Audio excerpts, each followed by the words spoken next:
અહીંયા આપણી પાસે આ રિલેશન આપ્યું છે. હવે અહીંયા સમજાવ્યું છે ગોળીય વક્ર સપાટી હોય અને એના માટેનું વક્રીભવન. તો એનું સૂત્ર આપણે ટેક્સ્ટબુકમાં ભણ્યા હતા, તમને ખ્યાલ હશે ભાઈ.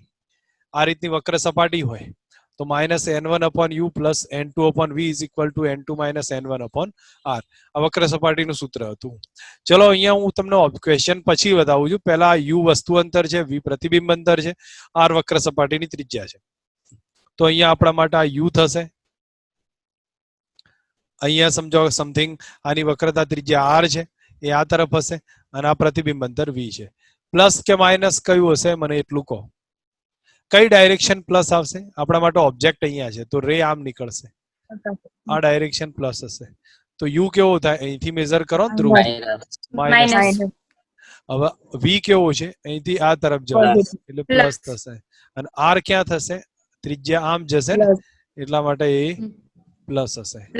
ઓકે, અહીંયા બોલો તો આ અંતર u છે, આ v છે. હા, કારણ શું થશે કે ઓબ્જેક્ટ અહીંયા છે, આપણા માટે આ ડાયરેક્શન પ્લસ છે, તો અહીંથી મેઝર કરીશું u માઇનસ હશે. v આમ જ જશે એટલે v કેવા છે? પ્લસ. r કેવા છે? અહીંથી આમ જશે ને આપણે મેઝર આમ કરવાનું, r માઇનસ થશે. આ કન્ડિશન હશે, બાકી કોઈ ફરક નહીં હોય. બાકી આ ઇક્વેશન આપણને પરફેક્ટ યાદ હોવું જોઈએ. બરોબર, -n1/u plus n2/v is equal to n2 - n1/r. Okay, next. હવે અહીંયા જે વાત કરી છે લેટરલ મેગ્નિફિકેશન, આ કેસમાં મેગ્નિફિકેશન સમજો વસ્તુ HO ઊંચાઈની હોય, ઇમેજ HI ની મળતી હોય તો મોટાવણી HI/HO. HI/HO કોમન ઇક્વેશન છે, પણ એ કેટલું થશે, કઈ રીતે થાય, તો એનું સૂત્ર હું માનું ત્યાં સુધી તમે સીધું યાદ રાખો તો બેટર થશે. v/u તો છે જ, લેન્સનું કયું આવે? HI/HO બરાબર v/u છે, પણ અહીંયા એક લખી દેવાનું n1/n2. ઘણી વાર મ્યુ1 લખે છે, મ્યુ2 લખશે. અહીંયા હું તમને એનું સીધું સૂત્ર m બરાબર કયું સૂત્ર મોટાવણીનું? HI/HO is equal to n1/n2 અને v/u છે જ. આ ઇક્વેશન છે ને એ નીટમાં મેં સાબિત કર્યું છે, પણ એની કોઈ એવી જરૂર બી નથી સાબિત કરવાની. તમે સીધું યાદ રાખી લો, બેટર થશે ગુજકેટમાં. ખ્યાલ આવી જશે ને આ બધા પેટર્ન? હા સર. Okay, next. હવે એના પછી લઉં છું. લેન્સીસના પ્રકાર છે. કેટલા પ્રકારના લેન્સ હોય છે? બાયોકોન્વેક્સ, પ્લેનો કોન્વેક્સ, કોન્કેવ કોન્વેક્સ છે. એ જ પછી આ ટાઈપમાં કોન્કેવમાં આવી જશે. હવે આની અંદર તમે એક સમજવા જાઓ તો લગભગ આ બે સરખા જેવા હોય છે, પણ થોડોક માઇનોર ફરક હોય છે, એટલે આપણે એની વધારે વાત નથી કરતો. હું અહીંયા તમે એક વસ્તુ સમજો, આપણી પાસે R1 R2 ફાઇન્ડ કરવા મહત્વના છે. તો રે ઓબ્જેક્ટ અહીંયા હોય, ઓબ્જેક્ટ અહીંયા છે, તો મને એમ કહેશો આ બાજુની ત્રિજ્યા R1 છે, આ બાજુની ત્રિજ્યા R2 છે, તો R1 પ્લસ કે R2 પ્લસ? R1 પ્લસ અને R2 માઇનસ. હા, બાકીનાઓને સમજ આવી જો, કારણ કે ઓબ્જેક્ટ જો અહીંયા હોય તો આ બાજુ પ્લસ થશે, આ બાજુ પ્લસ થાય આ તરફની. તો આપણે જ્યારે મેઝર કરશું તો R1 આમ જ જવું પડશે, તો R1 પ્લસ થશે. અને R2 મેઝર કરવા અહીંથી લઈને આમ જઈશું તો વિરુદ્ધમાં જશે, તો R1 પ્લસ થાય, R2 કેવા થઈ ગયા? માઇનસ. પ્લેનો કોન્વેક્સ હોય તો બોલો તો ઓબ્જેક્ટ અહીંયા છે, R1 આ છે અને R2 આ છે. R1 કેટલા? ઇન્ફાઇનાઇટ થાય, ઇન્ફાઇનાઇટ, અને R2 માઇનસ થશે. અને R2 કેવા? અહીંથી આમ જાવ અને આપણે આ ડાયરેક્શન પ્લસ એટલે કેવા છે? માઇનસ છે. આમાં શું થાય ભાઈ? બંને માઇનસ. ઓબ્જેક્ટ અહીંયા માઇનસ. હા, તો અહીંથી તમે આમ જાઓ તો આપણું મેઝરમેન્ટ તો આમ થવાનું ને અહીંથી, તો આ માઇનસ, આ પણ માઇનસ. અહીંયા બોલો તો ઓબ્જેક્ટ અહીંયા હોય તો R1 માઇનસ R2 પ્લસ. હા, તો ઓબ્જેક્ટ અહીંયા હોય તો r તરફ પ્લસ, તો આમ જશો તો અહીંથી આમ મેઝર કરશો, ધેટ મીન્સ આ માઇનસ થયા અને આ કેવા થઈ જશે? પ્લસ થશે. અહીંયા આ ઇન્ફાઇનાઇટ અને અહીંથી આમ મેઝર કરશો એટલે પ્લસ થશે. બાકી પછી ખ્યાલ આવવો જોઈએ આમાં શું થશે. ઓકે, અહીંયા મેં તમને કોન્સેપ્ટ ક્લિયર કર્યો હતો, પણ છતાંય હું એકવાર રિવિઝનમાં લઉં છું કે વસ્તુ ઇન્ફાઇનાઇટ અંતરે હોય તો પ્રતિબિંબ ક્યાં મળતું હતું? મુખ્ય કેન્દ્ર આગળ. બરોબર, મુખ્ય કેન્દ્ર આગળ મળશે. કઈ ટાઈપનું હશે? તો ઉલટું જ હશે પ્રતિબિંબ, વાસ્તવિક હશે પણ થોડું નાનું હશે. બરોબર, હવે 2f થી દૂર હોય તો એટલે c થી દૂર જેવું થયું. 2f થી દૂર હોય તો f અને 2f ની વચ્ચે આવે. કેવું હશે? નાનું હશે, ઉલટું હશે ને વાસ્તવિક હશે. અહીંયા f 2f પર હોય તો એટલું ને એટલું જ આવે, તો ઉલટું એટલી જ સાઈઝનું વાસ્તવિક હશે. f અને 2f ની વચ્ચે હોય તો પ્રતિબિંબ મોટું મળે છે, મોટું, ઉલટું અને વાસ્તવિક હશે. એફ ઉપર હોય તો અનંત અંતરે મોટું અને વાસ્તવિક હશે. અને એફ અને પી ની વચ્ચે હોય તો મેં તમને સમજાયેલું છે આ બધું. પ્રતિબિંબ આ બધું. આભાસી હોય, પાછળ હશે, આભાસી. મોટું હશે. બરાબર. બહિર્ગોળ લેન્સની અંતર્ગોળ લેન્સની વાત કરું તો ગમે ત્યાં વસ્તુ પડી હશે, પ્રતિબિંબ ક્યાં મળે? એફ અને પી ની વચ્ચે. પ્રતિબિંબ ક્યાં આવે? એફ અને પી ની વચ્ચે, આભાસી જ હશે. તો અંતર્ગોળ લેન્સની વાત કરું તો પ્રતિબિંબ ગમે ત્યાં વસ્તુ ગમે ત્યાં પડી હોય, પ્રતિબિંબ એફ અને પી ની વચ્ચે જ હોય, આભાસી જ જોવા મળે. બાકી ડાયરેક્શન મેં તમને આગળ સમજાવી એ જ પ્રમાણેની છે કે એમાં તમને મેં કહ્યું ભાઈ આપાત રેની ડાયરેક્શન પ્લસ અને બાકી ઉપરની ઊંચાઈઓ પ્લસ, નીચેની ઊંચાઈઓ પ્લસ. તો લેન્સીસમાં કઈ કન્ડિશન હશે તમને ખ્યાલ હશે, કયું પ્લસ કયું માઇનસ છે. એમાં વધારે ટાઈમ પાસ કરતો નથી. ઓકે, અંતર્ગોળમાં એ સેમ કન્ડિશન આપી છે. ઓકે, પાતળા લેન્સનું સમીકરણ આવ્યું છે. તો જાડા લેન્સનું સમીકરણ n1/u થી બનાવવું પડે, પણ પાતળા લેન્સનું આ સમીકરણ આવે. કયું થશે? તો 1/v - 1/u. તો હવે અરીસોન લેન્સ ભેગા ના થવા જોઈએ. 1/v - 1/u is equal to કેટલા થયા? 1/f. આ લેન્સનું સૂત્ર થયું. હવે આના પછી અહીંયા આપણે સમજવાનો ટ્રાય કરીએ. લેન્સનું ફોર્મ્યુલા કઈ છે?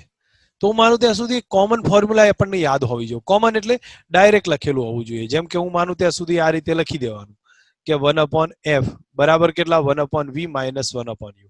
આ લેન્સની ફોર્મ્યુલા થઈ ગઈ. અને 1/f બરાબર બીજું કયું સૂત્ર? n2 - n1/n1 1/r1 - 1/r2. તો આ થઈ ગઈ કોની? વક્ર સપાટીના આધારે લેન્સનું જે ઇક્વેશન આવ્યું છે. તો આપણી પાસે લેન્સના બે ઇક્વેશન છે જે બેઝિક આપણને ખ્યાલ હોવો જ જોઈએ. 1/f બરાબર 1/v - 1/u. બીજું થાય n2 - n1/n1 1/r1 - 1/r2. બાકી પછી મેં તમને પ્લસ માઇનસ બધું સમજાવી દીધું છે. એ ક્લિયર થવું જોઈએ. અહીંયા ધ્યાન પર રાખજો કે આ વસ્તુ કઈ રીતે સમજ આવે છે. ઓકે, હવે એના પછી આગળ વાત કરું છું. લેન્સ મેકર્સ ફોર્મ્યુલાની મેં તમને સાથે વાત બતાવી છે. તો એટલે એમાં કઈ મેં હમણાં ઓલરેડી R1 R2 કયા પ્લસ કહેવાય કયા માઇનસ કહેવાય એ બધી સમજૂતી આપી છે. હવે તમે આ ઇક્વેશન પૂછાય અને બહિર્ગોળ લેન્સ હોય તો ફટાફટ એકવાર રિવિઝનમાં મને સિમ્પલ એટલું કહી દો. આપણી પાસે બહિર્ગોળ લેન્સ છે. લેન્સ મેકર્સ ફોર્મ્યુલાના આધારે તમારે લખવું છે. તો બોલો અહીંયા R1 આ બાજુ વસ્તુ છે, ઓબ્જેક્ટ અહીંયા હોય, R1 થયા, R2 થયા. તો તમે R1 કેવા લખશો? પ્લસ લખશો. અને R2 કેવા લખશો? માઇનસ લખશો. તો માઇનસ માઇનસ શું થઈ જાય? પ્લસ થશે. તો આપણું સૂત્ર કયું થાય? 1/f બરાબર n2 - n1/n1 1/r1 પ્લસ કયું થઈ જશે? 1/r2. ઓકે, અંતર્ગોળ હોય તો શું થાત? R1 માઇનસ થાત, તો આ માઇનસ થાત. અને R2 કેવા થઈ જાય? પ્લસ થાત. તો વચ્ચે કઈ નિશાની હોત? માઇનસ. તો બી માઇનસ કોમન કાઢું તો વચ્ચે પ્લસ જ આવી જાય ને. બરોબર, કન્ડિશન એ જ રહેવાની છે, કોઈ ફરક નહીં પડે. ઓકે, લેન્સની મોટવણી આવી છે. પહેલી મોટવણી કઈ? v/u ના આધારે. તો આ તો સીધું જ ખ્યાલ છે, hi/ho. hi/ho કરી દો તોય ચાલશે. અધરવાઇઝ પછી v/u કહો. આ તમને સૂત્ર યાદ હશે, મેં સાબિત કર્યું હતું. f/f+u અથવા શું લખાય? f - v/f. તો આટલા સૂત્ર તો આપણને ખ્યાલ હોવા જોઈએ. hi/ho બરાબર v/u બરાબર f/f+u અથવા f - v/f. આ મોટવણીના ઇક્વેશન થયા. આ કઈ મોટવણી? ટ્રાન્સવર્સ મોટવણી છે. ટ્રાન્સવર્સ એટલે નોર્મલ કન્ડિશનમાં જે ગણીએ છીએ ઊંચાઈના આધારિત મોટવણી. લેન્થના આધારે મોટવણીમાં શું લખાય?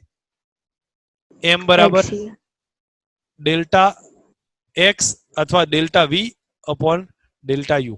આમ લખાય કે નહીં? કારણ જો સમજો, લેન્સીસના આધારે આજે લંબાઈના આધારે મોટવણી આવે. સમજો વસ્તુની લંબાઈ ડેલ્ટા u અહીંયા છે અને ડેલ્ટા v અહીંયા ક્યાંક મળતી હોય, તો આ ડેલ્ટા v છે. ડેલ્ટા v ભાગ્યા ડેલ્ટા u આવે તો v2 - u1 upon u2 - u1 આવશે. તો આ લેન્થના આધારે મોટવણી થઈ. હવે સમજો બીજી કન્ડિશન, નાની કોઈ કન્ડિશન આપી હોય અને એમાં તમારે dv/du આ જ કન્ડિશનમાં લોન્જિટ્યુડનલ મોટવણી જ શોધવાની. આ એ જ છે, સેમ છે. પણ નાની કન્ડિશન આપી હોય શું લખાય? dv/du. અને dv/du કરીએ તો તમને યાદ આવે છે પેલા અરીસામાં શું થતું હતું? m² થઈ જતું. હા, ધેટ મીન્સ અહીંયા m² આવશે. અને એમ સ્ક્વેર આવે તો એમની કિંમતો બધી લખીએ કે f upon f plus u ને f minus v upon f. પણ કઈ કન્ડિશનમાં? નાનો ઓબ્જેક્ટ હોય નાનો. ત્યારે. અને મોટા ભાગે પૂછાશે તો આ જ પૂછાશે. dv upon du બરાબર m સ્ક્વેર તો f upon f plus u ને f minus v upon f નો હોલ સ્ક્વેર. બોલો સમજ આવે? હવે એરિયલ મોટવણી આવી. આ બે સરખા જેવી જ થાય. તમને શું લાગે છે આમાં ફરક છે? ક્ષેત્રીય મોટવણી ગણો કે લોન્જિટ્યુડનલ મોટવણી ગણો, બંને કેવી આવે છે? સરખી જ આવે છે. તો તમારે યાદ શું રાખવાનું છે? કેટલી મોટવણીઓ યાદ રાખવાની? હું માનું ત્યાં સુધી બે જ મોટવણીઓ છે. એક ટ્રાન્સવર્સ કઈ આવે? hi upon ho બરાબર v upon u. એક આયરી થાય f upon f plus u ને f minus v upon f. અને લોન્જિટ્યુડનલ ગણો કે એરિયલ ગણો, એ તો બે સરખી જ છે અને એ તો a સ્ક્વેર થઈ જશે. બરોબર કે નહીં? તમને સીધો એમ સ્ક્વેર થઈ જાય. એરિયલ મોટવણી ગણીએ, એરિયલ ગણો અથવા લોન્જિટ્યુડનલ ગણો, એ તો ટ્રાન્સવર્સ નો સ્ક્વેર થાય. બસ ત્યાં ખતમ થઈ ગયું. પછી તમારે આ બધા યાદ રાખો ના રાખો અલગ વસ્તુ છે. પણ લખાય શું? ઇમેજનો એરિયા ભાગ્યા વસ્તુનો એરિયા. ઇમેજનો એરિયા ભાગ્યા વસ્તુનો એરિયા. બસ આ રીતે લખાશે. બોલો કન્ફ્યુઝન છે હજી આમાં કે સમજ આવી છે? ના સર, ખ્યાલ બધાને આવી ત્રણેય સમજ આવી જો. તમને કોઈ પૂછે કે ભાઈ લેન્સની મોટવણી કેટલી? તો v upon u બરાબર f upon f plus u f minus v upon f. આ લેન્સની મોટવણી થઈ. પણ લોન્જિટ્યુડનલ પૂછાય કે એરિયલ પૂછાય તો m સ્ક્વેર થઈ જશે. બસ એટલું કામ ખતમ આપણું. હવે રિલેશન બિટવીન સ્પીડ આપી છે તો vi બરાબર પાછું જો હવે આ પાછું m સ્ક્વેર થયું ને. m square into આ તમે જો તો હમ. dv upon du થયું કે નહીં? હવે હું dt ભાગી નાખું તો આ તો સ્પીડ થઈ ગઈ ને. m બરાબર dv upon du છે જે હું અહીંયા લખું છું. તમને કોઈ ખબર તો પડી જ ગઈ છે અડધા ને. m બરાબર dv upon du છે તો આપણે dt વડે ભાગી નાખીએ. તો dv upon dt એટલે શું થઈ? ઇમેજની સ્પીડ. અને du VO. upon dt એટલે ઓબ્જેક્ટની VO. સ્પીડ. તો vo થઈ ગયું. હવે આ કન્ડિશનમાં એ શું આવે? આ એરિયલ મોટવણી છે, સોરી આપણે લોન્જિટ્યુડનલ મોટવણી છે એટલે ml લખું છું. તો એનો મતલબ કે ટ્રાન્સવર્સ નો સ્ક્વેર થઈ જાય. હવે ટ્રાન્સવર્સના સૂત્ર f upon f plus u છે, f minus v upon f છે. તો બધા જે લખવા હોય તમે લખી શકો. બોલો સમજ આવી સ્પીડમાં? હા સર. પણ હા, આ સર. સ્પીડ કોની છે? આ કોની સ્પીડ છે? ઇમેજની speed Image. With respect to mirror છે. ઓબ્જેક્ટની speed with respect to mirror છે. કોન્સેપ્ટ સમજજો હું શું કહેવા માંગુ છું. ઇમેજની speed with respect to mirror, ઓબ્જેક્ટની speed with respect to mirror. That means અહીંયા પ્રોપર લખવું જ શું લખાય? vi minus vm is equal to m square. આના બદલે હું m સ્ક્વેર કરું છું કૌંસમાં vo minus vm. જો મિરર ગતિ કરતો હોય તો, જો કે બધું એડવાન્સ સેક્શન જશે પણ આપણને સમજ આવે એ અલગ વસ્તુ છે. જો કે આ બધી જરૂર નથી પડતી પણ મને ધ્યાન હોય તો હું તમારું એ ધ્યાન ખીચાવું ભાઈ આ કન્ડિશનમાં તમે સમજી શકો છો. બોલો ક્લિયર થાય ને આમાં? આ સૂત્ર ધ્યાન પર રાખો. હવે મોટવણીનો આ જે ટોપિક છે ને આને બહુ ભારપૂર્વક નહીં લેવાનો, સિમ્પલ સમજવાનો. આ સૂત્ર યાદ હોય તો જ્યારે લોન્જિટ્યુડનલ પૂછાય કે એરિયલ પૂછાય એમ સ્ક્વેર થશે અને સ્પીડમાં પૂછાય vi upon vo એ એમ સ્ક્વેર થશે. બસ ત્યાં કામ ખતમ થઈ જાય. હવે એક વસ્તુ સમજવા જેવો પોઈન્ટ આવ્યો છે. લેન્સને લિક્વિડમાં ઇમર્સ કરીએ એના પહેલા હું એક કામ કરું છું. અહીંયા એક નાનો પોઈન્ટ નવી સ્લાઇડ લઈને બતાવી દઉં છું. તમે એક વસ્તુનો તમને ખ્યાલ હશે કે n બરાબર c upon v છે. n બરાબર c upon v છે. હવે તમને v બરાબર લેમ્ડા એફ છે. લેમ્ડા એફ છે તો આ ઉપરથી તમને એટલો તો અંદાજ આવ્યો છે કે હું અહીંયા લેમ્ડા બરાબર સીધું જ રિલેશન લખું તો લેમ્ડા બરાબર અહીંયા v બાય એફ થશે. અથવા તો ચલો હું લેમ્ડા પ્રપોઝનલ ટુ એક સીધું રિલેશન લખું છું. લેમ્ડા પ્રપોઝનલ ટુ v છે અને n પ્રપોઝનલ ટુ 1 upon v. આ તો આપણને ધ્યાન પર હોય. લેમ્ડા પ્રપોઝનલ ટુ v છે, v બરાબર લેમ્ડા અને n બરાબર c upon v. તો n પ્રપોઝનલ ટુ 1 upon v. હવે આના કેટલા રિલેશન બને છે એને સમજતા જઈએ. તો તમે એના પછી હું અહીંયા એક રિલેશન બીજું લઉં છું કે ક્રાંતિકોણનું લઉં તો sin c બરાબર કેટલા થાય? 1 upon n. તો c પ્રપોઝનલ two 1 upon n. Okay. હવે એના પછી બીજું એક રિલેશન બતાવું છું કે 1 upon f is equal to n2 minus n1. આપણું સૂત્ર છે ને તો n minus 1 કરી દઉં છું 1 upon f. તો 1 upon f proportional to n થાય, n minus 1 થશે. આટલું એક ઇક્વેશન આવ્યું. ઓકે, હવે તમે એક શાંતિથી વિચાર કરો ને ઓબ્ઝર્વ કરો. લાલ રંગની તરંગ લંબાઈ વધુ છે, લાલની લેમડા વધુ છે, અથવા પછી જોવા જાવ તો રેડિયો તરંગની વધુ છે. સૌથી વધુ રેડિયો તરંગની, પછી માઇક્રોવેવની, પછી માઇક્રોવેવની, પછી ઇન્ફ્રારેડની આવે, અને પછી રેડ આવે, વાયોલેટ આવશે, અલ્ટ્રાવાયોલેટ, એક્સરે અને ગેમા. આ સિક્વન્સ છે. સૌથી વધુ રેડિયોની આવશે. તો હવે તમે એક સિક્વન્સને સમજજો કે અહીંયા હું તમને કહું કે લાલ રંગની કોમ્બિનેશન થી સ્ટાર્ટ કરું છું. લાલ રંગ માટે તો લાલ રંગની લેમડા વધુ છે. લેમડા વધુ હોય તો એનો વેગ વધશે. વેગ વધે તો વક્રીભવનાંક ઘટે. વક્રીભવનાંક ઘટ્યો તો ક્રાંતિકોણ વધુ હશે. હવે એન કેવો છે ભાઈ? ઘટે છે. એન ઘટશે, કેન્દ્ર લંબાઈ વધશે. સમજ આવે છે કે નહીં? વક્રીભવનાંક ઘટ્યો, હા સર. ધેટ મીન્સ કેન્દ્ર લંબાઈ વધી. તો કોન્સેપ્ટ એક જ હશે, પૂછાશે અલગ અલગ માટે. તમને એમ પૂછે માઇક્રોવેવ અને ઇન્ફ્રારેડ, એ બે રે આપાત કર્યા છે, તો કોનો વક્રીભવનાંક વધારે હોય? માઇક્રોવેવ અને ઇન્ફ્રારેડ. તો તમને ખબર છે માઇક્રોવેવ ની લેમડા વધુ, ઇન્ફ્રારેડ નું. માઇક્રોવેવ ની લેમડા વધુ, અને લેમડા વધુ હોય તેનો વક્રીભવનાંક ઓછો હશે. તો ઇન્ફ્રારેડ ની લેમડા ઓછી છે કોના કરતા? માઇક્રોવેવ કરતા. તો એનો વક્રીભવનાંક વધુ હશે. કોન્સેપ્ટ સમજ આવે છે? ફક્ત આટલામાં જ સમજવાનું છે. હવે તમે તમારી રીતે શબ્દોમાં નોટ કરી લેજો. આગળ હજી બીજું આવશે, યુઝ કરતા જઈશું.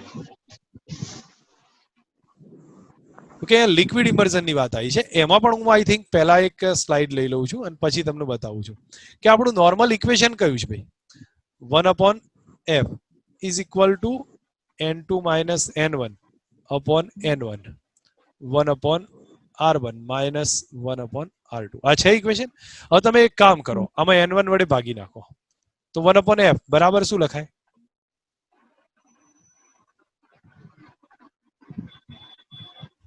થાય આ ઇક્વેશન. હવે આ n2/n1 એટલે n21 કહેવાય. તો ઘણા આને n21 લખી દે છે અને આ રિલેશન એ કરી દે છે. તો બોલો કોન્સેપ્ટ આ સમજ આવે ને કે n21 ઘણી વાર લખેલું હશે તો બીજા માધ્યમનો પહેલા માધ્યમની સાપેક્ષ વક્રીભવનાંક એટલે n2/n1 થઈ જશે. હવે ઘણીવાર શું થાય કે આ લેન્સ હોય એ હવામાં હોય, હવામાં હોય તો આપણે પહેલું માધ્યમ કયું આવે? 1 થાય, અને બીજું માધ્યમ લેન્સનું પોતાનું થશે. તો એ સિચ્યુએશનમાં તમે જ્યારે ઇક્વેશન બનાવો અથવા તમે પ્રોપર રીતે લખો તો આપણું સૂત્ર કયું આવે ભાઈ? 1/f is equal to n1 1 કરી દઉં તો મારે n2 ના બદલે n લખું, n-1 અને 1/r1 માઇનસ 1/r2. એ પછી પ્લસ માઇનસ કરીએ. આ સ્ટેપ થાય એ આ હવામાં હોય ત્યારે થાય. પણ જો આ જ લેન્સને પાણીમાં ડૂબાડું તો બંને લેવા. પાણીમાં ડૂબાડું તો n1 કેટલો થયો? n વોટર થઈ ગયો, અને n2 કેટલો થયો? n થઈ ગયો. તો હવે એ વખતે સૂત્ર કયું આવું? 1/f is equal to n2 minus n1. તો n2 એટલે ગ્લાસનો છે ને, આપણે લેન્સ ગ્લાસ છે તો n glass minus n2 minus n1, બીજ પહેલો માધ્યમ n water divided by n water, અને નીચે 1/r1 માઇનસ 1/r2. આ સ્ટેપનો યુઝ થશે અને આપણે દાખલાઓ ગણવાના આવશે. તો સમજીએ પહેલા અહીંયા બતાવ્યું છે એ પ્રમાણે. જો હવે આ સ્ટેપને અહીંયા ક્લિયર કર્યું છે કે જો અહીંયા સુધી શું કહ્યું છે? લેન્સની હવાની સાપેક્ષ કેન્દ્ર લંબાઈ. તો જો અહીંયા સીધું ગ્લાસનું હવાની સાપેક્ષ કેન્દ્ર લંબાઈ છે તો ng/n1 ગણ્યું છે, બરોબર? સોરી, અહીંયા આ ટૂંકમાં એક રિલેશન આપ્યું છે, એનું માધ્યમનું છોડ દો એને. અહીંયા હવાની સાપેક્ષ કીધું હોય તો કેન્દ્ર લંબાઈ 1/f બરાબર ગ્લાસની એરની સાપેક્ષ. હું શું લખતો હતો? n21 લખતો હતો ભાઈ, ગ્લાસની એરની સાપેક્ષ -1 અને 1/r1 માઇનસ 1/r2. પણ જ્યારે હું એને પાણીમાં ડુબાડવામાં આવે તો એવો એક દાખલો આપણે ગણી લઈએ, પછી આગળ વાત કરું છું. હું એક એક્ઝામ્પલ આપું છું તમને અને એમાં તમે ટ્રાય કરો કે ધારો કે પાણીની વક્રીભવનાંક 4/3 છે, 1.33. હવાનો 1 છે. પછી જ્યારે લેન્સને ગ્લાસનો લઈ લઉં 1.5 એટલે કે 3/2. જ્યારે ગ્લાસને પાણીમાં ડુબાડવામાં આવે, લેન્સને પાણીમાં ડુબાડીએ છીએ,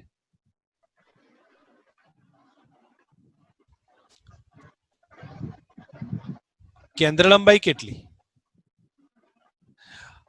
એફ વોટર કેટલી? હવે હવામાં કેન્દ્ર લંબાઈ એફ એ બરાબર 20 આપી છે, તો શોધી શકાય ભાઈ? તો શું કરવું? પહેલા હવા માટે લખીશ. સમજો, એક જ કોન્સેપ્ટ સમજી લો તો આગળ આવા દાખલાઓ આવશે તો એ વખત ખબર પડે. હવા માટે લેન્સનું પહેલું માધ્યમ કયું હોય? એર થશે, અને હવાનો વક્રી ભવનાંક 1. બીજું માધ્યમ ગ્લાસ છે, તો આનું સૂત્ર લખું કયું આવે? 1/f એર બરાબર n2 - n1. n-1. હા, તો શું લખું છું? n2 - n1 upon n1 1/r1 - 1/r2. Step લખાવશો મન? 1/f air is equal to n2 - n1. બાદ કરો, n ગ્લાસ તો 1.5 છે. 1.5 minus 1. હા, તો 1.5 - 1, તો 1.5 - 1 divided by 1. તો આ તો એમના એમ જ રહે, 1/r1 - 1/r2. આના બદલે 0.5 યાદ રાખીશ. હવે પાણીમાં ડૂબાડો. પાણીમાં હોય તો n1 કેટલો થાય? n વોટર થઈ જશે, 1.33. n2 કેટલો? n ગ્લાસ રહે. મેં સમજાવ્યું હતું ને તમને? 1.5 થાય.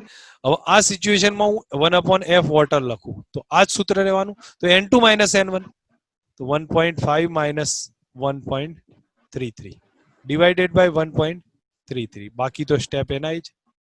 લેન્સની ત્રિજ્યાઓ તો બદલાવાની નથી. હવે તમે એક કામ કરો, મને આ કેટલો આવે છે? આ 0.5 થયો, તો આ કેટલો થાય છે? મને ફટાફટ કેલ્ક્યુલેશન કરીને કહી દેશો. 1.5 - 1.33 divided by. Sir F A આપ્યું છે ને એટલે 1/10 થી લઈ શકાય ને? હા, લઈએ કાંઈ, પણ હું પછી છેલ્લે લખું છું, બરોબર? મને આ કહેશો આ રહ્યું કેટલું આવે છે. હવે હું એક કામ કરીશ, 1/fa ભાગ્યા 1/fw કરું તો આ કેટલા થાય? fw ઉપર જશે, પાણીમાં કેન્દ્ર લંબાઈ, અને fa નીચે રહે. હવે 1/fa કેટલા છે? તો આ તો બે છેદમાં સરખા છે એટલે આ નીકળી જવાના. તો 1/fa 0.5 આવશે. આઈ થિંક 0.5 થશે. અને 1/fw તમે શોધો. 13 Point? 0.120. બોલો બોલો. 13 0.13 આવ્યો, બરોબર? સર 1/7 થતા હશે. જે થતું હોય તમે 0.17. ચેક કરો. ના 17 1 આવશે. થાય છે. 1.3 થઈ ગયા? બરાબર. ચલો એક મિનિટ, હવે એક મિનિટ. તો fw બરાબર કેટલા થયા? આનો ભાગાકાર લઈ લેશો 2 મિનિટ. 0.25. 3.5. કેટલો થાય? 3.84. 3.78 સમથિંગ આવશે, 3.8 સમથિંગ આવશે, બરોબર? એફ એર આયા. હવે આવું તમને કોઈ બીજું ઓઇલ પૂછે તો ગણી શકો ભાઈ? ધારો કે અહીંયા હું વોટરના બદલે કોઈ ઓઇલ લઈ લઉં તો ગણી શકાય કે ના ગણી શકાય? કોન્સેપ્ટ તો આના જ રહેવાનો, પણ આ કોન્સેપ્ટ આપણને યાદ હોવો જોઈએ કે પાણીમાં ડુબાડીએ ને તો કેન્દ્ર લંબાઈ 4 ગણી થાય છે. હવામાં હોય ત્યારે કેન્દ્ર લંબાઈ સમજો 20 છે, અને પાણીમાં ડુબાડું તો કેન્દ્ર લંબાઈ કેટલા ગણી થઈ? એપ્રોક્સિમેટ 4 ગણી થઈ. હવે એનો મતલબ સીધો આપણને ખ્યાલ આવ્યો કે 80 જેટલી થઈ જશે. બોલો, સમજ આવે? તો યાદ રાખવાનું છે, આ સેન્ટેન્સ યાદ રાખજો. પાણીમાં ડુબાડીએ તો કેન્દ્ર લંબાઈ એપ્રોક્સિમેટ 4 ગણી, પણ આપણે કોઈ બીજું ઓઇલ આપ્યું હોય તો 4 ગણી ના કરતા. એના માટે ધ્યાન પર રાખીને કેલ્ક્યુલેશન લેવાની છે. ઓકે, હવે બાકી પછી આપણને સમજ આટલી ધ્યાન પર હોવી જોઈએ. તો આગળ હવે અહીંયા મહત્વના 2 પોઈન્ટ આપ્યા છે. જો અહીંયા સમજો, હવાનો બાર ધારો કે આનો વક્રી ભવનાંક n1, આનો n2, તો જ્યારે n1 બરાબર n2 હોય, બારનો વક્રી ભવનાંક અને લેન્સનો વક્રી ભવનાંક સરખો હોય, તો રે ગમે તે કન્ડિશનમાં સીધા જ નીકળે. સમજ આવી મારે કહેવાનો અર્થ? લેન્સનો બહારનો વક્રી ભવનાંક અને અંદરનો વક્રી ભવનાંક સરખો હોય તો રે સીધા જ આવે. તો કેન્દ્ર લંબાઈ કેટલી થઈ ગઈ? અનંત થઈ ગઈ. કેન્દ્ર લંબાઈ ઇન્ફાઇનાઇટ થશે. તો લેન્સની કેન્દ્ર લંબાઈ ઇન્ફાઇનાઇટ ક્યારે બને એ બી સમજ હોવી જોઈએ. ચલો, હવે એના પછી આ સિચ્યુએશન ક્યારે બને ભાઈ? આ શું કહ્યું છે? જુઓ તો, બહિર્ગોળ અંતર્ગોળ બની ગયો છે, કારણ કે વિકેન્દ્રિત કરે છે, અંતર્ગોળ બહિર્ગોળ બની ગયો છે. આવી સિચ્યુએશન ક્યારે બને? n2 is greater than n1 હોય ત્યારે? જો એનો મતલબ આ વક્રી ભવનાંક n1, આનો કેટલો? n2. નોર્મલ કેસમાં શું હોય? લેન્સનો વધારે હોય. નોર્મલ N1 કેસમાં વધારે લેન્સનો હશે. વધારે હોય, પણ આમાં ઉલટું થઈ જાય કે n1 મોટો થઈ જાય. કોના કરતા? N2 કરતા n2 કરતા. તો લેન્સના કરતા n1 મોટો હોય ત્યારે અંતર્ગોળ આ બહિર્ગોળ હશે ને અંતર્ગોળની જેમ વર્ક કરશે અને અંતર્ગોળ હોય બહિર્ગોળની જેમ વર્ક કરશે. આવું ક્યાં જોવા મળે?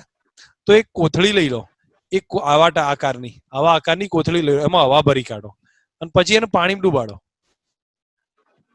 તો અંદર તો હવા છે એટલે એનો વક્રી વળાંક કેટલો? 1 થયો. અને બહાર વોટર હશે તો એનો 1.33. તો સેમ સિચ્યુએશન બને.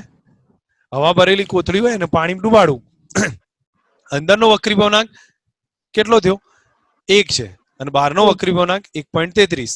તો એના ઉપરથી આપણને સમજ આવે કે આ સિચ્યુએશનમાં બહારનો વક્રી વળાંક વધી ગયો અંદર કરતા. તો આપણા માટે કોથળી લાગતી હશે કેવી? બહિર્ગોળ જેવી, પણ વર્તન કોના જેવું કરતું હશે?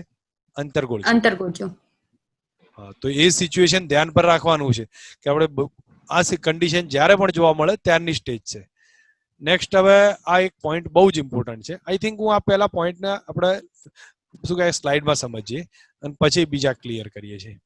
જો આમાં આપણી પાસે આ એક લેન્સ છે, સમજ રાખજો આ લેન્સ છે, આ ત્રિજ્યા R1 છે, આ ત્રિજ્યા R2 છે. હવે R1 ને R2 સરખા છે અને કોના જેટલા છે? R જેટલા છે. હવે અહીંયા હું એક કામ કરી દઉં છું, n1 બહાર હવા જ ધારી લઉં છું. નોર્મલ કેસમાં તો એવું જોવાનું લેન્સની બહાર હવા હોવાની, અને n2 છે એના બદલે હું n લઈ લઉં છું. તો આપણું લેન્સ મેકર્સ ફોર્મ્યુલા છે એ કયું છે? 1/f is equal to n2 minus n1 upon n1, અને અહીંયા રહેશે 1/r1 માઇનસ 1/r2. આને થોડું મોડિફાઈડ કરીને આવા ઇક્વેશન ઇઝી યાદ રહે એવા બનાવીએ છીએ. તો જો 1/f ઇઝ ઇક્વલ ટુ અહીંયા ઓબ્ઝર્વ કરો તો n2 માઇનસ n1, તો n1 તો 1 n છે minus 1. અને n2 n છે. ધેટ મીન્સ હું n માઇનસ 1 લખીશ અને નીચે 1 આવી ગયું છે. બે ત્રિજ્યા સરખી છે તો બોલો યાદ કરો ઓબ્જેક્ટ અહીંયા પડ્યો હોય તો R1 કેવો લઈશ? અહીંયા જ મેજર કરીશ તો R1 પ્લસ હશે, તો R1 R જેટલો છે, અને R2 કેવો? આમથી આમ વિરુદ્ધમાં જઈને મેજર કરવો પડશે, -1 માઇનસ R થશે. તો માઇનસ માઇનસ શું થઈ ગયું? પ્લસ થઈ જશે. તો 1/f બરાબર કયું સૂત્ર આવ્યું? n n minus 1 -1 into 2 upon અને r. નીચે 1/2r, સોરી 2/r, મારી ભૂલ થઈ ગઈ, 2 upon r થશે. ધેટ મીન્સ f બરાબર ઉલટા હોત કેટલું આવ્યું? r upon,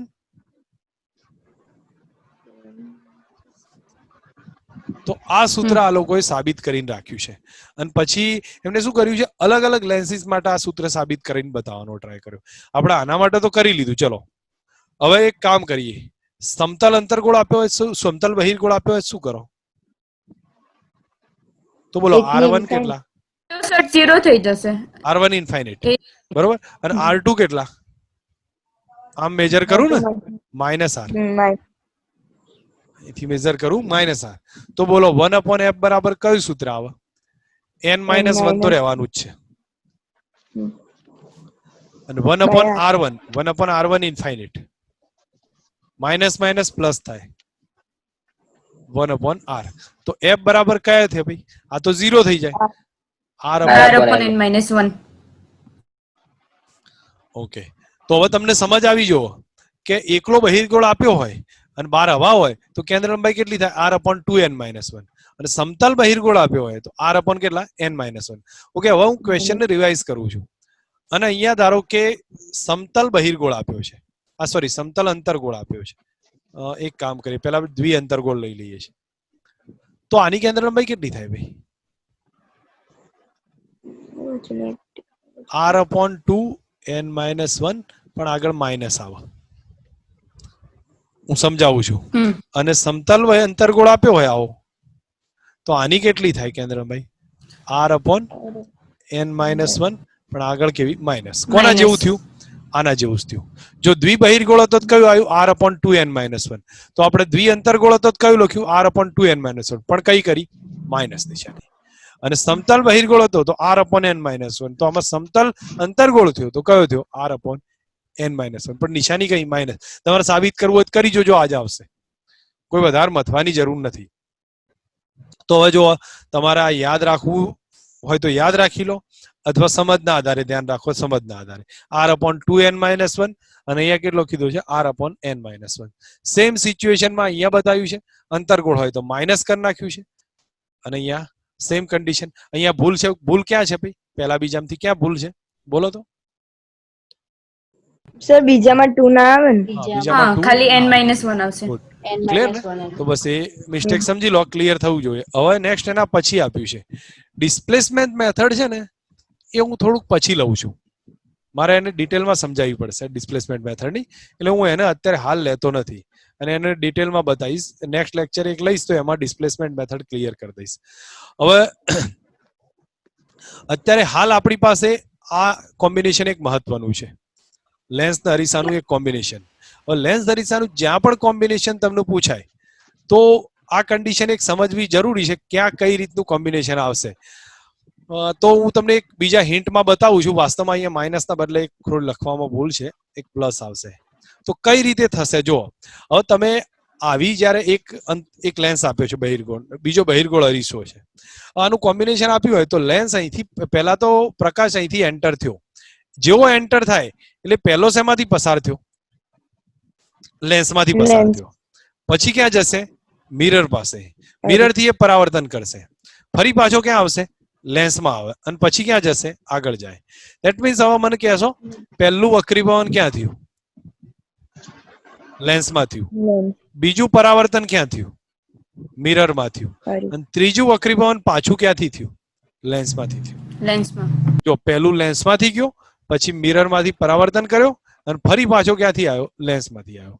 તો આપણે જ્યારે કેન્દ્ર લંબાઈ શોધવાની વાત આવે, સંયોજનની કેન્દ્ર લંબાઈ શોધવી હોય તો સંયોજનની કેન્દ્ર લંબાઈનું સૂત્ર કયું આવે? 1/f બરાબર 1/f1 પ્લસ 1/f2. આપણે સાબિત કરતા હતા જ્યારે લેન્સ કોમ્બિનેશનમાં ગોઠવતા હતા પાવરના ઇક્વેશનમાં, તમને ખ્યાલ હશે બરાબર. તો આ સિચ્યુએશનમાં હવે મને કહો, આમાં જ્યારે કોમ્બિનેશન કરવાની વાત આવે તો 1/f બરાબર શું થયું? એકવાર લેન્સની કેન્દ્ર લંબાઈ, એકવાર લેન્સની કેન્દ્ર લંબાઈ, પ્લસ એકવાર શું થયું? મિરર આવ્યો તો મિરરની કેન્દ્ર લંબાઈ, પ્લસ એકવાર ફરી શું આવ્યો? પાછો લેન્સ આવ્યો. તો ધેટ મીન્સ આ ઇક્વેશન નું મારે લખવું હોય તો કઈ રીતે લખવું? 1/f is equal to 2/fl plus 1/fm. થાય કે નહીં? તો આ સ્ટેપ લખ્યું છે. તો એનો અર્થ શું થયો કે આપણે પાસે આ વાસ્તવમાં જોવા જાવ તો આવી સિચ્યુએશન બને છે. કઈ સિચ્યુએશન? જો તમને એક સીધા અર્થમાં કહું, આપણી પાસે બે વખત લેન્સ ગોઠવ્યા છે અને એકવાર મિરર ગોઠવ્યો છે. આ કન્ડિશન કરી છે. બે વાર લેન્સ ગોઠવ્યા તો મેં કયું લખ્યું? 1/fl પ્લસ 1/fl, પ્લસ એકવાર મિરર ગોઠવ્યો તો કયું લખ્યું મેં? 1/fm. તો એના આધારે 2/fl પ્લસ 1/fm લખાય. થાય આવું? હવે અહીંયા આવું હોય તો શું લખશો? બોલો, સિમ્પલ વિચાર કરો. એક મિરર અને અરીસા કે લેન્સ કેટલા થયા? 4 થઈ ગયા. 4 લેન્સ થયા. તો મારે શું લખવું પડે બોલો? 1/f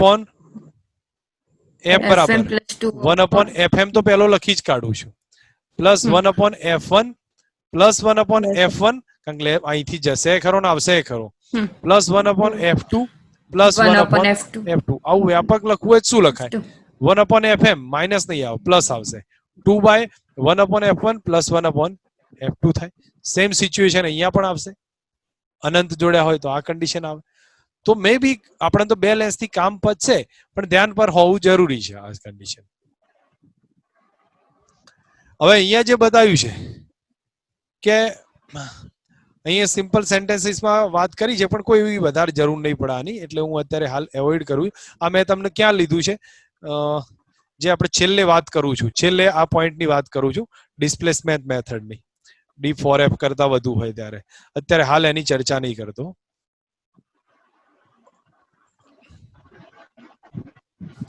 છેલ્લે આ પોઈન્ટ રિવાઇઝ કરવું. હવે લેન્સનો પાવર, લેન્સનો પાવર તમને લોકોને યાદ હશે. પાવરનું સૂત્ર શું થાય? 1/f. પાવર એટલે શું થાય? કેન્દ્રિત કરવાની ક્ષમતા. ઇન શોર્ટ તમે સમજો, કોઈ એક પાતળો લેન્સ છે અને કોઈ એક જાડો લેન્સ છે, તો રે આપાત કરીએ, જાડો લેન્સ નજીક કેન્દ્રિત કરી દે અને પાતળા લેન્સ નું શું કરે? દૂર કેન્દ્રિત કરે. બરોબર ને? તો પાતળા લેન્સની કેન્દ્ર લંબાઈ વધારે, જાડા લેન્સની કેન્દ્ર લંબાઈ ઓછી, પણ પાવર કોનો વધારે? તો જાડા લેન્સ જાડા વધારે, લેન્સ. કારણ કે પાવર નું સૂત્ર 1/f છે, એ જલ્દી કેન્દ્રિત કરે એટલે એનો પાવર વધારે. કેન્દ્રિત કરવાની ક્ષમતાને પાવર કહેવાય.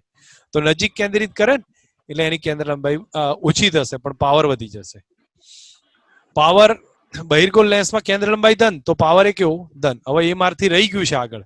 બહિર્ગોળ લેન્સની કેન્દ્ર લંબાઈ કેવી હશે? ધન હશે. અંતર્ગોળની કેન્દ્ર લંબાઈ કેવી? ઋણ હશે. ઓકે, પાવર નો એકમ ડાયોપ્ટર છે. ડાયોપ્ટર એટલે મીટર ઇન્વર્સ થાય.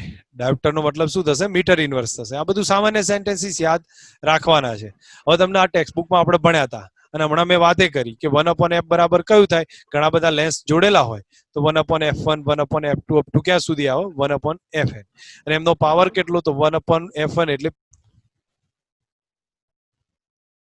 ચલો હવે હું આગળ સ્ટાર્ટ કરું છું. તો અહીંયા જુઓ, મેં તમને કીધું કે કેન્દ્ર લંબાઈનું સૂત્ર આવે કોમ્બિનેશનમાં, પાવરનું સૂત્ર આવે અને મોટવણીનું છેલ્લે લખાયું હતું m1 cross m2 cross mn. પણ આ બધું ક્યારે આવે ભાઈ? બધું ક્યારે થશે? તો એક ધ્યાન રાખવા જેવો પોઈન્ટ, લેન્સ એકબીજાની નજીકમાં ગોઠવાયા હોય. એવું નહીં કે લેન્સ એક અહીંયા છે પછી બીજો લેન્સ અહીંયા ગોઠવાયો છે, ત્રીજો અહીંયા ગોઠવાયો, તો એના માટે ખોટું પડે આ ઇક્વેશન. એકબીજાની અડી અડીને ગોઠવાયા હોય ત્યારે જ આ સૂત્ર સાચું. અને પાતળા લેન્સ હોવા જોઈએ ત્યારે જ આ ઇક્વેશન કામ કરશે. હવે અહીંયા તમારી સામે આ કન્ડિશન કઈ છે સમજો. આ એક સમજવા પૂરતું રેર કેસમાં યુઝ કરવાનું, બાકી તો ગણતરી જ કરવાની આવે. સમજો આની કેન્દ્ર લંબાઈ f1 છે, આની કેન્દ્ર લંબાઈ f2 છે, બે વચ્ચેનું અંતર d જેટલું રાખ્યું છે, તો એનો પાવર કેટલો ને એની કેન્દ્ર લંબાઈ કેટલી? તો સીધું સૂત્ર યાદ રાખીએ કાંઈ, 1/f બરાબર 1/f1 plus 1/f2 minus d/f1 f2. 1/f1 એટલે પાવર p થાય, તો અહીંયા આના બદલે p1 કર્યું. 1/f2 એટલે પાવર p2 અને 1/f1 f2 એટલે minus d into p1 p2. તો બોલો આ સૂત્ર સમજ આવે છે? આ ધ્યાન પર રાખવાનું છે અને બાકી પછી સમજી લેવાનું છે. વધારે કે એવું યુઝ નહીં આવે એનો.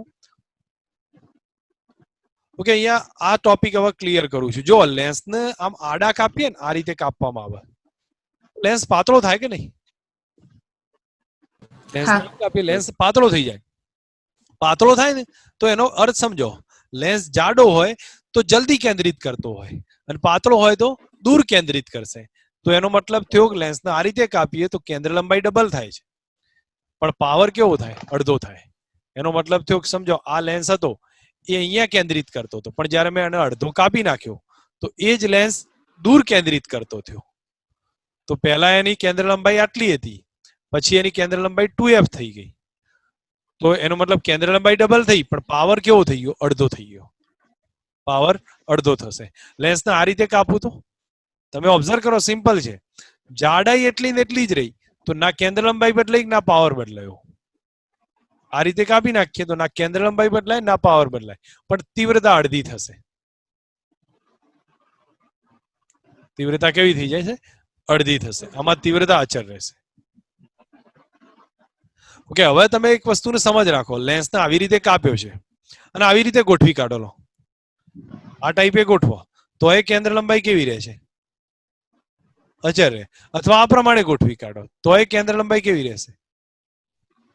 અચળ રહે. કોઈ ફરક ના પડે. આ પ્રમાણે ગોઠવો કે આ પ્રમાણે ગોઠવી કાઢો, કેન્દ્ર લંબાઈ કોન્સ્ટન્ટ રહેશે. બોલો, કોન્સેપ્ટ ક્લિયર થાય છે આમાં? હા સર. ઓકે, આ કન્ડિશન આવી છે. હવે તમે લેન્સને આ રીતે કાપ્યો અને આમ મૂકી દો, બોલો આ પ્રમાણે ગોઠવો તો લેન્સ જાડો થઈ ગયો ડબલ, તો કેન્દ્ર લંબાઈ અડધી થઈ ગઈ અને પાવર કેટલો થઈ ગયો? ડબલ થયો. કેન્દ્ર લંબાઈ અડધી થાય તો પાવર એનો વ્યસ્ત છે એટલે ડબલ થશે. આ બહુ સમજવા જેવો પોઈન્ટ આવ્યો કે ધારો કે લેન્સને ઉલટા ગોઠવી કાઢો તો આ તો સમતલ લેન્સ થઈ ગયો, સમતલ થઈ ગયો, તો એનો મતલબ કેન્દ્ર લંબાઈ કેવી થઈ ગઈ? અનંત થઈ ગઈ. આવા ઊંધા ગોઠવા તો કેન્દ્ર લંબાઈ કેવી થશે? અનંત થશે. જો ફરી સમજો, લેન્સ આ રીતે આપ્યો તો અને આ રીતે ટુકડા મૂક્યા તો જાડો થઈ ગયો લેન્સ, તો કેન્દ્ર લંબાઈ અડધી થઈ, પાવર ડબલ થયો. અને ઊંધો ગોઠવી કાઢો તો સમતલ થઈ ગયો, કેન્દ્ર લંબાઈ અનંત થઈ જશે. તો પાવર 0, આનો પાવર 0 થાય. નેક્સ્ટ હવે એનાથી આગળ ચેક કરીએ. જો કે મેં અહીંયા તમને હિન્ટ આપી હતી. હવે સિલ્વર્ડ કરવાની વાત આવી છે. સિલ્વર્ડ કરવાની વાત આવે ને તો લેન્સને આગળ પાછળ ક્યાંક ના ક્યાંક સિલ્વર્ડ કરવું પડશે. તો જેમ કે હું અહીંયા એક બહિર્ગોળ લેન્સ લઈ લઉં છું અથવા એક પહેલા સિમ્પલ લેન્સથી લઉં છું, સમતલ બહિર્ગોળ લેન્સથી. આવો લેન્સ લીધો છે. આવો લેન્સ લીધો ને પાછળ સિલ્વર્ડ કર્યું છે, તો કોનું કોનું કોમ્બિનેશન થયું ભાઈ? સિલ્વર્ડ કરી નાખ્યું એટલે પાછળ અરીસો થઈ ગયો, આગળ લેન્સ છે, તો એક બહિર્ગોળ લેન્સ છે મારી જોડે અને એક સમતલ અરીસો છે, આનું કોમ્બિનેશન થયું કહેવાય. તમને સમજ આવે છે હું શું કહું છું? આપણી પાસે હા, સર. આવો એક લેન્સ હતો, એને પાછળ સિલ્વર્ડ કરી નાખ્યું, સિલ્વર્ડ કરવું એટલે પાછળ ઢોળ ચડાવી દીધો, અરીસો થઈ ગયો છે. દેટ મીન્સ આનું નાનું કોમ્બિનેશન થયું કહેવાય. અડી અડીન છે તો આપણે કયું સૂત્ર લખીશું? હવે યાદ કરો, મેં તમને કહ્યું હતું આમાંથી રે આવે તો એકવાર લેન્સમાંથી વક્રીભવન થાય, મિરરમાંથી પરાવર્તન થાય, ફરી પાછું લેન્સમાંથી વક્રીભવન થાય, તો કયું સૂત્ર લખાય? આ યાદ આવે છે? મેં લખાવી દીધું. હા 1/f is equal to 2/fl plus 1/fm. તો આ જ સૂત્ર આમાં વાપરીશું. તો ચલો અહીંયા આની ત્રિજ્યા r હોય વક્રતા. હા બોલો. 1/fm તો પણ 0 થઈ જશે ને? હા એ પછી લખીએ છીએ ને આપણે, એવું જરૂરી નહીં કે આ તો બહિર્ગોળ છે, ઘણામાં અલગ અલગ થશે. તો અહીંયા એ જ તમને પૂછવાનો છું. ચલો મેં આની વક્રતા ત્રિજ્યા r આપી હોય તો કોઈ મને કહેશે ભાઈ આ સમતલ બહિર્ગોળ લેન્સની કેન્દ્ર લંબાઈ કેટલી થાય? કે પછી હું લખું?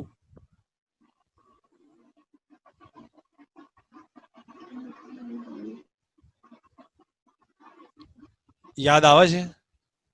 આ કયું સ્ટેપ આવ્યું ખબર છે? આવી રહ્યું છે, જો હું હા. તમને આગળથી રિવાઇઝ કરીને હા. બતાવું છું. r કૌંસ -1. હા, જે અહીંયા આપણે લખીને આઈ થિંક સાબિત કર્યું હતું આગળ ક્યાંક. આ જે સ્ટેપ હતા ને, આગળની સાઈડ, હા હા. આગળની સ્લાઇડમાં. કેટલું r/2n-1, અહીંયા કેટલું r/n-1. યાદ તો રાખવાના જ છે આ બધા. તો અહીંયા હું સીધું જ યુઝ કરું છું, જો સમજ રાખો.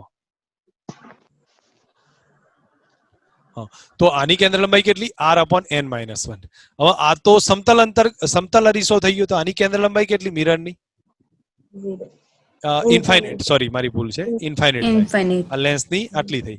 તો હું આમાં કિંમત મૂકું, સંયુક્તની કેટલી થાય? 1/f is equal to 2/fl. fl નીચે લઈ લો તો અહીંયા અને 2fl ની કિંમત ધારો કે ઉલટાઈએ તો અહીંયા કેટલા આવશે? r અને ઉપર જશે n-1 અને અહીંયા 1/fm એટલે ઇન્ફાઇનાઇટ. કેટલા થઈ ગયા? 1/f is equal to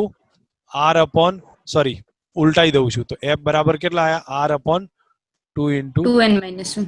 n-1. આ કેન્દ્ર લંબાઈ થઈ. ઓકે, હવે એક પછી એક શોધતા જઈએ છીએ. તો હું આને આપણે થોડુંક આગળ લઉં છું.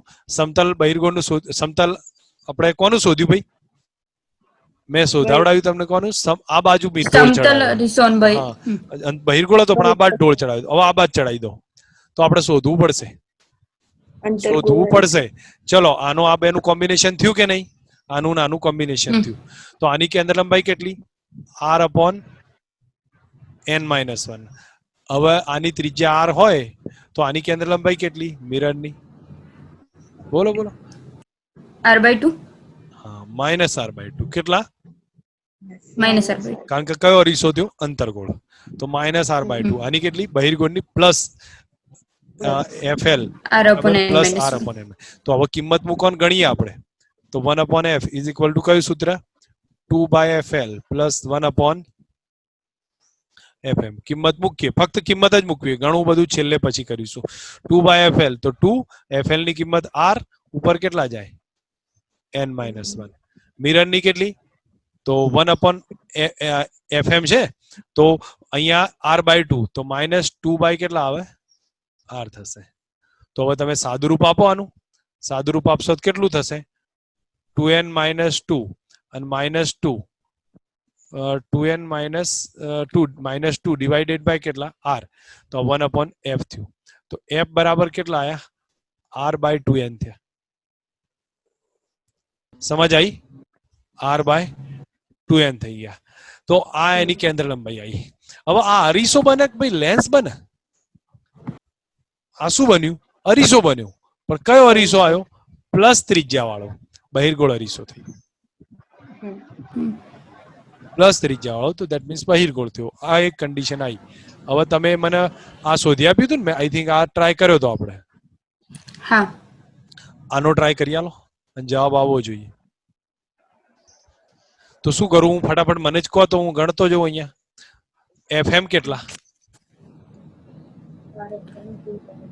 2 into n-1 યાદ આવે અને મિરર નું કેટલું હા -r/2 r/2 હવે ફક્ત તમે કિંમત મૂકી શકો 2 by fl plus 1 upon fm બોલો કિંમત મૂકી શકો કે મારે ગણાવવો પડે મૂકી દઈએ. મૂકી મૂકી દઈશું શકાય સર ગોખવાન નથી ઓકે હવે હું આવા કેટલા પોઈન્ટ આપું છું એ સમજજો આવા કેટલી વેરિએશન બને છે તો હવે અંતર્ગોળમાં આવો અંતર્ગોળમાં આવીને ચેક કરો અંતર્ગોળ અરીસો થયો ચલો એને સિલ્વર્ડ કરું છું કોનું કોનું કોમ્બિનેશન થયું અંતર્ગોળ લેન્સ અને બહિર્ગોળ વત્તા બહિર્ગોળ બહિર્ગોળ અરીસો આની કેન્દ્ર લંબાઈ બોલો -r/2 કૌંસમાં n-1 n-1 આની કેન્દ્ર લંબાઈ પ્લસ r/2 કારણ કે બહિર્ગોળ બન્યો પછી બીજું કયું થાય આવો થશે તો આપણી પાસે સમતલ અંતર્ગોળ લેન્સ વત્તા બહિર્ગોળ અરીસો બોલો આની કેન્દ્ર લંબાઈ -r/n-1 આની પ્લસ r/2 r/2 ચલો હવે પછી અહીંયા ઉલટું કરી નાખીએ તો યાદ કરો સમતલ અરીસો આવશે બીજું આની કેન્દ્ર લંબાઈ ઇન્ફાઇનાઇટ આની કેન્દ્ર લંબાઈ હમણાં લખીએ -r/n-1 -r/n-1 બોલો આમાં પાછું વ્યાપક સૂત્ર 1/f = 2 by fm plus 1/fl ગોખવાનું નથી સમજવાનું છે મેં ઉલટું લખ્યું ને ઉલટું લખી હા દીધું છે 2/fl fl + 1/fm FM. તો તમારે ગોખવાનું નથી ફક્ત સમજવાનું છે ક્લિયર થઈ જશે હા સર ઠીક છે ચલો હવે આ એક કન્ડિશન આવી જો આને અંદર તમને દેખાતું ના હોય તો અહીંયા બતાવું છું કે આવું એક લેન્સ આપ્યો હોય અને એના 5 અલગ અલગ ભાગ છે 1 2 3 4 5 6 ભાગ છે ચલો 6 એ અલગ અલગ દ્રવ્ય છે 6 એ અલગ અલગ દ્રવ્ય છે બધાના વક્રીભાવનાંક અલગ અલગ તો જેટલા દ્રવ્ય એટલા પ્રતિબિંબ આવે જેટલા દ્રવ્ય પ્રતિબિંબની સંખ્યા બરાબર વપરાતા દ્રવ્યની સંખ્યા તો આમાં 5 છે તો 5 પ્રતિબિંબ આમાં 6 છે તો 6 પ્રતિબિંબ આવે યાદ રહી ગયું છે હા સર બરોબર ઓકે ઠીક છે હવે આ લેન્સનું કોમ્બિનેશન તમને આવડે હવે એ હું કઈ રીતે કહેવા માંગુ છું પણ પહેલા મારે થોડો અર્થ સમજજો લેન્સ અને મિરરનું કોમ્બિનેશન આપ્યું હોય આવું અને તમને ક્યાંક સંયુક્ત કેન્દ્ર લંબાઈ શોધો તો શોધી શકાય તો આપણે એક એક્ઝામ્પલ જ લઈએ અને પ્રેક્ટિસ કરીએ હું અહીંયા તમારી સામે જ એક એક્ઝામ્પલ આપું છું સમજો મારી પાસે આ જે અંતર્ગોળ લેન્સ છે એની કેન્દ્ર લંબાઈ લઈ લઉં છું f1 ગણું છું એ -20 છે અને આ બહિર્ગોળ લેન્સ છે એની કેન્દ્ર લંબાઈ +10 છે તો બનતો લેન્સ કયો હશે તો કયું સૂત્ર હું વાપરીશ આવું કોમ્બિનેશન હોય તો 1/f બરાબર 1/f1 વત્તા 1/f2 લખાય આવું હવે તમે અહીંયા કિંમત મૂકો 1/f1 એટલે -20 અને 1/f2 એટલે +10 સાબિત કરીને મને કહેશો f કેટલા આવે છે માઇનસ બોલો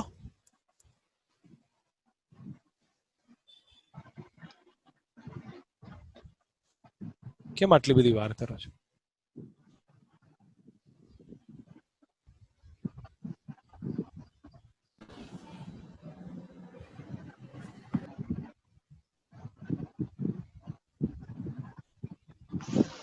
-1/2 કેટલા આવે 1/2 f નું ઉલટું થઈ જશે f 2 આવશે માઇનસ 2 આવે કે 20 આવે 20 આવે છે સર 20 આવે છે નાટક કરો તમને નહીં ખબર પડતી આ વેલ્યુ ના આના કરતા અડધી છે તમને દેખાય છે કે નહીં આવી રીતે ગણતરી કરશો આ 10 છે અને આ -20 છે ધેટ મીન્સ આના કરતા અડધી છે બાદ કર દો 20 જવાબ આવે ક્યાં આટલી બધી વાર કરો છો અને +20 હશે બરોબર છે તો એનો મતલબ શું થયો કે લેન્સ કયો લેન્સ છે બહિર્ગોળ છે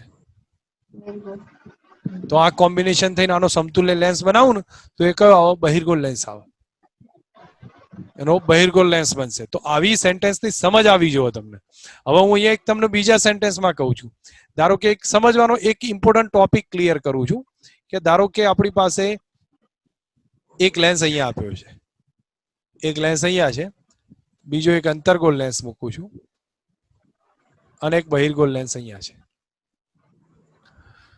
ઓકે, અહીંયા તમે હવે જો એક વસ્તુ ગણતરી કરવી છે આપણે. જે દાખલો અઘરો થાય, ખોટો પડે, એનાથી કે રેન્ડમ બનાવીએ છીએ આપણે. આ 15 અથવા 20 લઈ લઉં છું. આ ડિસ્ટન્સ 20, આ ડિસ્ટન્સ 10 છે, બરોબર. ઓબ્જેક્ટ હું અહીંયા મૂકી દઉં છું, ઓ પાસે. આ ડિસ્ટન્સ 10 મૂકું છું. નહીં, 10 નહીં મૂકતો. એક કામ કરું, થોડોક વધારે મૂકી દઉં છું જેથી આપણને ખ્યાલ આવે. અહીંયા હું એક કામ કરી દઉં છું, 40 ડિસ્ટન્સ ઓબ્જેક્ટ મૂકું છું, બરોબર. હવે ઓબ્જેક્ટ જો 40 મૂક્યો હોય, આની કેન્દ્ર લંબાઈ 20 લઈ લઉં છું. હવે આની કેન્દ્ર લંબાઈ લઉં છું 30 લઉં છું. એક જ મિનિટ, મને થોડું કેલ્ક્યુલેશન કરીને સમજી લેવા દો.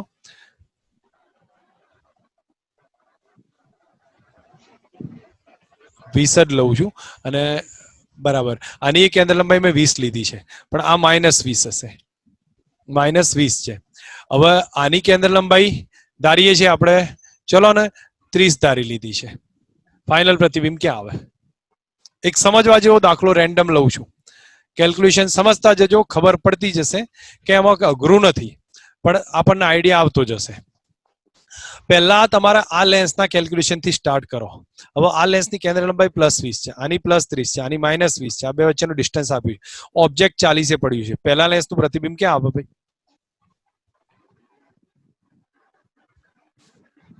ક્યાં આપે પહેલો લેન્સ પ્રતિબિંબ? इसे જ આપશે ને સર, 40 જમણી સાઈડ. 40 આપે. ગુડ. કારણ કે આ 2f પર પડ્યો છે. મેં એટલે જ જોઈને જ કર્યું છે. 2f પર પડ્યો છે, તો ધેટ મીન્સ આ ડિસ્ટન્સ પણ આ એ ક્યાં આપશે? 2f પર જ આપે. હવે એનો મતલબ થયો લેન્સ 1 માટે. લેન્સ 1 માટેની વાત કરું તો u કેટલા થયા? -40. તો v કેટલા થઈ ગયા? +40. આ બાદ જશે, બરાબર. તો બીજા લેન્સ માટે બોલો, લેન્સ 2 માટે. બીજા લેન્સ વસ્તુ ક્યાં દેખાશે? જે પહેલો બતાવશે ત્યાં. પહેલો ક્યાં બતાવે છે? આ બાદ 40 બતાવે છે. તો લેન્સ 2 માટે u કેટલા? બોલો. 20 આવશે. 20 પ્લસ કે માઇનસ?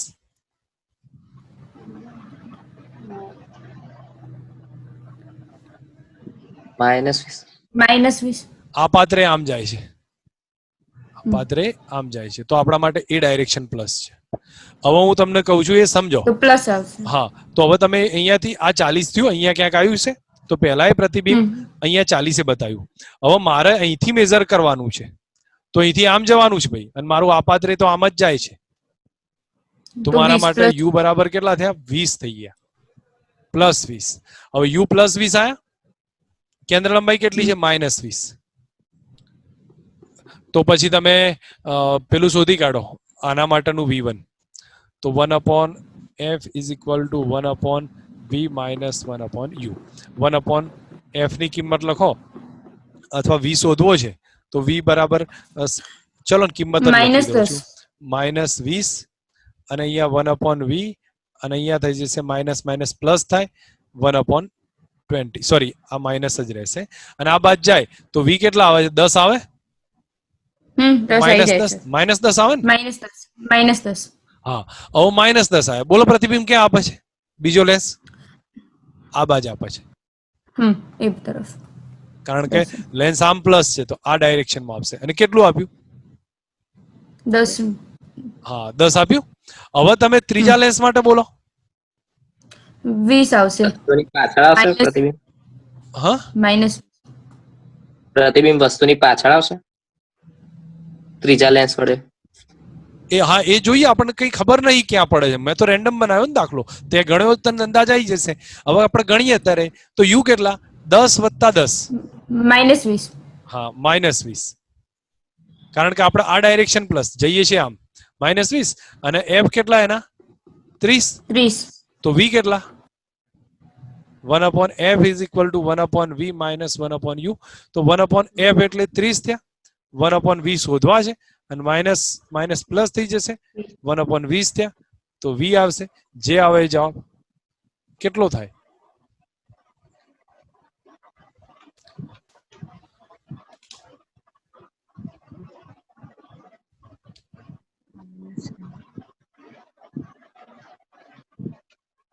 કદાચ 12 આવે છે સર. Minus plus plus. બોલો પ્રતિબિંબ ક્યાં આવ્યું? અહીંથી 12 મળશે. આઈ થિંક બેટા માઇનસ ના આવે, આ જાય તો આ બાજુ તો આવે છે મારે. હા મારે તો -60 આવે છે. માઇનસ આવે ને, હા સર એનું સાચું હશે. -60 આવશે બરાબર. ધેટ મીન્સ પ્રતિબિંબ ક્યાં મળ્યું ભાઈ? આ બાદ ના મળ્યું, માઇનસ એટલે આમ મળ્યું. તો ફાઇનલ 20 પ્રતિબિંબ મીટર કેટલા? પાછળ હા -60 મીટર, વસ્તુથી. 20 મીટર જે આવતું હોય એ આન્સર થશે. બોલો સમજ આવી છે? હવે દાખલો રેન્ડમ છે પણ વ્યવસ્થિત છે, કોમ્બિનેશન ને સમજવા જેવો છે. ઓકે, એક બીજો દાખલો બતાવું છું જેમાં તમે વિચાર કરો ને, રેન્ડમ એક્ઝામ્પલ છે પણ કેલ્ક્યુલેશન ને સમજીને ગણો. જો આપણી પાસે આ લેન્સ આપ્યો છે, આગળ એક અરીસો મૂકી દીધો છે બરાબર. આની કેન્દ્ર લંબાઈ છે 10 લઉં છું. ઓકે, આની કેન્દ્ર લંબાઈ કયો છે ભાઈ? અંતરગોળ -20 લઈશ. ઓકે ઠીક છે. તો હવે હું અહીંયા કેલ્ક્યુલેશનમાં બતાવું તમને. તો વસ્તુ હું 20 પડી રાખું છું, સમજજો. ઓબ્જેક્ટ અહીંયાથી 20 પર પડી રાખું છું. ક્લિયર? હવે તમે મને એટલું કહેજો કે આ સિચ્યુએશનમાં આ ડિસ્ટન્સ, એક મિનિટ, હું આની 10 જ લઈ લઉં છું, -10 લઉં છું. આ ડિસ્ટન્સ મેં 30 લીધું છે, આ ડિસ્ટન્સ 30 છે. તો હવે મને એટલું કહેશો 30 ના બદલે, ઓકે 40 લઈ લઉં છું. 2 જ મિનિટ, ભલે મારી થોડી વાર થશે પણ મને થોડું વિચારીને કરવા દેજો. મેં 40 લીધું છે. પ્રતિબિંબ ક્યાં મળશે? આ બાજુ તો 20 ઉપર જ મળે. 20 ઉપર સર, આ લેન્સ ઉપર જ મળશે. Minus. જે લેન્સ છે ને એના ઉપર. ક્લિયર થાય છે? જો મેં રેન્ડમ દાખલો CCRR બનાવ્યો છે. થઈ જાય છે. કારણ શું થયું? જો આ લેન્સ છે ને, એવા જો આ જે છે એ 20 થયું ને અહીંથી અંતર, તો દેટ મીન્સ આની કેન્દ્ર એટલે લંબાઈ 20 10 છે. તો આનાથી ડબલ થયું, આ 2f અંતરે, તો આનું પ્રતિબિંબ 2f જ મળે. એટલે 2f એટલે કે 20 જ મળે. હવે આનું 20 મળ્યું, તો મેં આની કેન્દ્ર લંબાઈ કેટલી લીધી છે? 20 છે. તો સોરી 10 લીધી ને મેં, 10 લીધી છે. તો એનો મતલબ કે આ અરીસાનો સી પોઈન્ટ થયો ભાઈ, કારણ કે આ એ 20 થયું, તો અરીસાનો સી પોઈન્ટ થયો. તો અરીસો પ્રતિબિંબ ક્યાં આપે? અહીંયા જ આપશે. અરીસો પ્રતિબિંબ અહીંયા આપે. હવે ફરી પાછું લેન્સમાંથી પસાર થશે તો પાછું આ 20, તો વસ્તુ પાછી પ્રતિબિંબ નહીં, ઓબ્જેક્ટ ની ઇમેજ એક જ જગ્યાએ આવીને પડે છે. દાખલાઓમાં સમજ આવે છે? ક્લિયર થાય? આવા દાખલાઓ આપણને સમજ આવી જાય એટલે પછી પૂરું થઈ ગયું ચેપ્ટર, કઈ વધારે નથી.